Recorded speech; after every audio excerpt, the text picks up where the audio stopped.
with the ongoing coup in some countries in Africa, and also the reports of coup plots by the military and also certain ex-military generals and people who are aggrieved about the outcome of the just concluded 2023 presidential election in Nigeria, which Bola Ahmed Tinubu was announced the winner. There is a big problem right now on ground. And that is the lack of trust by the aggrieved members of the society who believe that the judiciary will not do the right things. There is this hashtag everywhere, all eyes on the judiciary. And on this note, a lot of people have reacted to ex-Supreme Court Judge Justice Odili, where she denounced election blackmail. And she emphasized more on certain groups of people who believe that the only way to get results is for them to pull down Nigeria, is for them to involve themselves or encourage coup or whatever it is. She said, if the roof of the nation, if the roof of Nigeria gets pulled down because you think that you were served the shorter end of the stick, what do you think will happen? She said, this is part of democracy. This is how it is. Once you are announced the loser, you will be angry. You will believe that you've been cheated. It's vice versa. If Labour Party had won Peter Obi and Bola Ahmed Tinubu had been the loser, he would have said that he has been cheated out of what belongs to him. The same thing with Atiku. Everybody believes that they should be the winner. In fact, we saw Labour Party Peter Obi cry right in front of the TV, claiming that he won the election. And how he did is not clear. There are some, discrepancies. Definitely, this has always been. In fact, there have never been any perfect election in Nigeria. Let us be sincere. There have never been any perfect election in Nigeria. And I think that is what is prompting citizens and stakeholders to further look into how to get elections conducted. And of course, transparency, integrity. I want you to listen to some few analyses here and there because we are talking about serious things here. The military have already said that they have been told, they have been, they have been kind of encouraged to take over Nigeria. But we all know that once the military takes over, there is no freedom of expression, no freedom of speech. Your rights does not exist anymore. Let us hear this deep analysis and we will talk more. But before we proceed, like and share this video, subscribe to this channel, turn on the notification bell, tap on the text button to encourage us to do more. Around in the 2023 elections, while recognizing that feelings of loss and disappointment are natural in a democratic society, she firmly emphasized that actions that threaten national stability cannot be justified.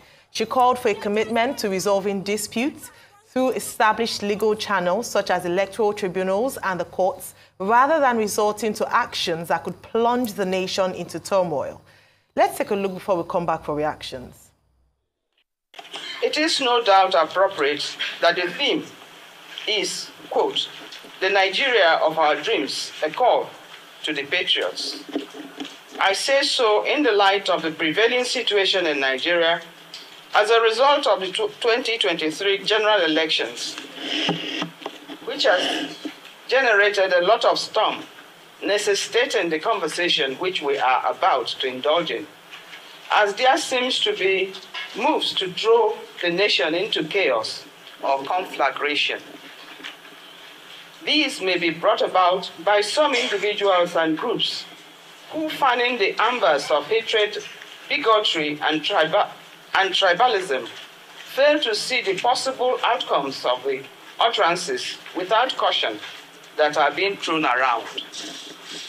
It is human to feel cheated or having the short end of the stick, but one who is not declared a winner at any of the electoral contests, such emotions, however grim, does not justify bringing the roof down, the roof of our nation. All right, so in that particular video that's been trending, obviously, she also acknowledged the two councils of the President Tinubu team or camp, and that got a lot of reactions from people. Here's one of such reactions. JP says, very bad for former Justice Mary Odili to publicly praise Olanipekun and Fagbemi, who are representing Bola Tinubu and APC at the tribunal. For a former Supreme Court justice to be speaking on active case in court publicly is very worrisome. She can't bully Nigerians. Let's go straight to you, Rufai. What's your take on this? I mean, the video is longer, and she mentioned a few things. So the video is longer, so let's get a couple of things right. Number one, calling those people's name, I think they were there at that event. She was acknowledging So she was acknowledging their presence there. So it's not, so I think that is out of place when you say, oh, why should we acknowledge them? No, but she was praising their efforts, saying that they, you know, in cases, they are very successful. So that was part of the thing. No, but apart from tribunal case, you can't dispute the fact that Lateef Fagbemi has been a very successful lawyer in cases in this country. You can't also dispute the fact that Olanipekun has done considerably well on cases in this country. Absolutely. All right, that's out of it. But for me, the part of the speech that didn't go down well with me is the fact that people should not blackmail the judges. No, nobody's blackmailing the judges. People are just saying all eyes on the judiciary. And it has to be stated. You see, we don't want our democracy to go all right. That's why we speak up. And it is a democracy, not a military government. That's the difference between a democracy and military government. And this is for those that are calling for a coup and military government. No, I say no, perish that idea. Because in a democracy, you can speak. But in a military government, you can't speak. I mean, there are many copious stories of journalists jailed for doing their job in a military government. Arbitrarily. Secondly, people have a right to say judges should please do their job according to the tenets of the law. Lord Denning once said, and I quote, that a judge that sits on trial, the judge himself is on trial. Pure and simple. And the judge himself is on trial as regards the case of Nigeria. That's true. So we expect them to do right. She also talked about the part people ventilate their views. Yes. One other part we should also expect people to say is the fact that we have a lot of civilian coups happening, and we must have a country where we must constantly say no to election fraud. It's because we take too many things lightly in this country, and we're just thinking, was it good, the things that happened in the last election? That people went out to vote and electoral fraud happened? That foreign media like the BBC was showing us the shenanigans in Obiakpo results? Anyway, those are before the courts now. Yes. So we should introspect and be truthful with ourselves, what we truly want from ourselves, and what for our democracy. All right? She said some parts of that, but that's just a part of the speech I also want to clarify. I've been hearing next story in my ear, so we need to move on. This is the only story we're taking for today. There is nothing that Justice Mary Odili said that was out of place. She's a retired justice of the Supreme Court. As a retired judge, she's entitled to freedom of speech. People were saying, oh, she was praising APC lawyers. Well, Lateef Fagbemi, SAN, is Attorney General of the Federation. He was at that event in his capacity as Attorney General of the Federation. In the order of protocol, there's no way he could have been ignored by a retired justice of the Supreme Court. Number two, Chief Wole Olanipekun is a legal icon in this country. He was chairman body of benchers. Justice Mary Odili took over from him as chairman of the body of benchers. There's no way she will be in a public forum, she will not acknowledge him. J.K. Gazama, SAN, in which honor the colloquium was held, is himself a very prominent PDP lawyer. So that was not a partisan occasion. And as for what she said about people who are attacking the judiciary and all of that, a simple point is that people should respect the rule of law and allow the judiciary to do its work.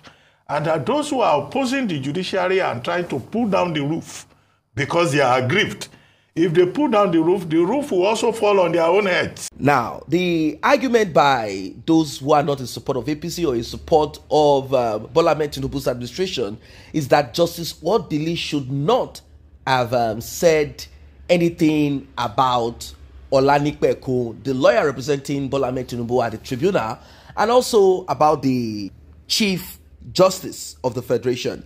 And you heard opinions. You heard opinions from the analysts, and they said, well, there is nothing wrong in what she said, and there is no harm in it.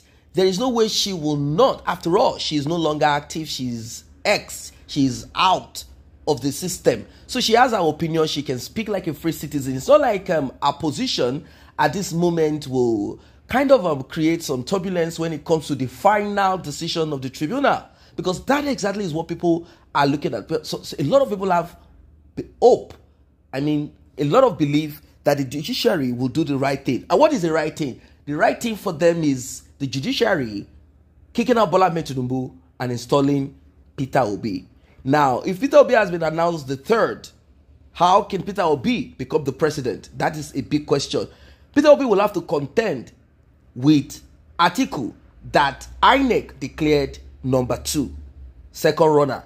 It is so complex. It's so complex. And, you know, I understand that people will be angry. People felt that the NSARS and the wave and everyone, but we should understand that there is something called tribal sentiment, and that played out during the presidential election. That's the truth. Regardless of what Bola Ahmed Tinubu did or he didn't do, majority of Yorubas voted for Bola Ahmed Tinubu. Maybe few did not. Majority voted. They said, look, are we going to now vote for an Igbo man, a man from the southeast of Nigeria? We should vote for our own, even though some did not like Bola Ahmed Tinubu and the way he handled a lot of things over time.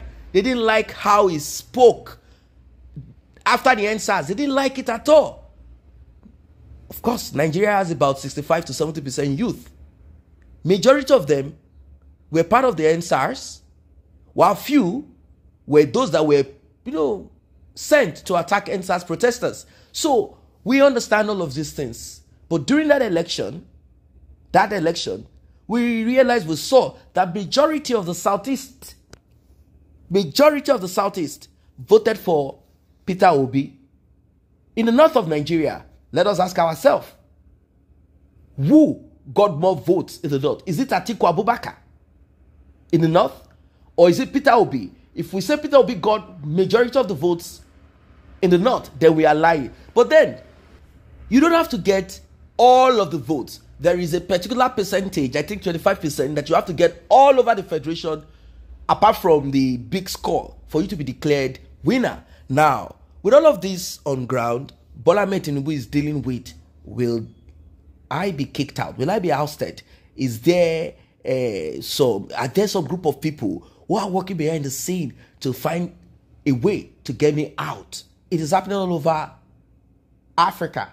We are seeing, although majority of these coups that happen in Africa are actually rulers, I'm not going to call them leaders, who have been there, or their fathers have been, their parents have been there, and they installed them, like the case of Gabon, like the case of Niger. It's so terrible. It's so terrible.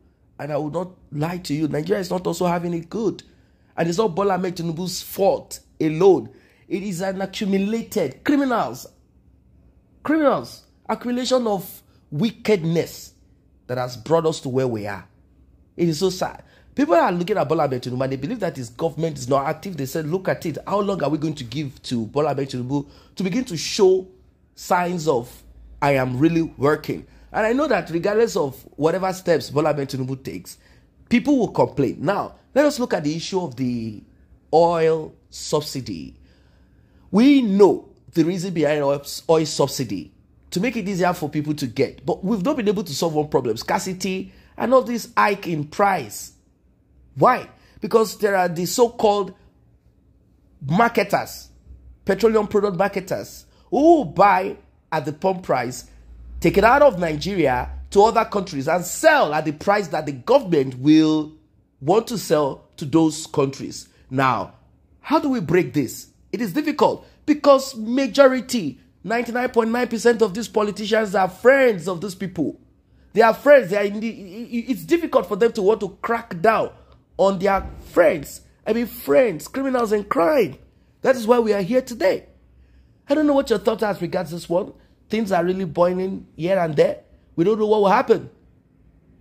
Before the end of this month, a coup might happen in Nigeria. Like and share this video, subscribe to this channel. See you in the next update.